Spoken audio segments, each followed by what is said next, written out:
இயேசு ஒரு கிராமத்துல போறாரு. அந்த கிராமத்துல போன உடனே பாருங்க என்ன நடந்துச்சுன்னு தெரியுமா? பிசாசுகள் எல்லாம் முதல்ல இயேசுக்கு பாதத்துல விழுந்து, எங்களை இந்த திசையை விட்டு துரத்தி விடாதிரும் ஆண்டவரேன்னு சொல்லிச்சா சொல்லலையா? துரத்தி விடாதிரும் ஆண்டவரேன்னு சொல்லிச்சு. இந்த பன்றி கூட்டத்துக்குள்ள விட நாங்க போயிடுறோம். பன்றி கூட்டத்துக்குள்ள விட்ட உடனே எல்லாம் போய் கடல்ல பன்றிகள் எல்லாம் விழுந்து மாண்டது. சரியா? இப்ப அந்த தேசத்துல அந்த திசையில இருந்த அந்த இடத்துல இருந்த ஜனங்கள் எல்லாம் என்ன சொன்னாங்க சொல்லுங்க பாப்போம். இயேசுவே, நீர் இந்த இடத்தில் இருக்கக்கூடாது. இக்காரணம், நாங்கள் பிசாசை எங்கள் வீட்டுக்குள்ளே சேர்த்திருக்கிறோம். அதனால நீர் இந்த இடத்தை விட்டு போயிரும்.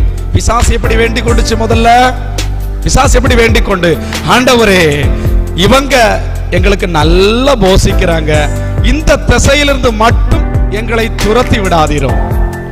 ஆண்டவர் பிசாசு ஜபிச்சதா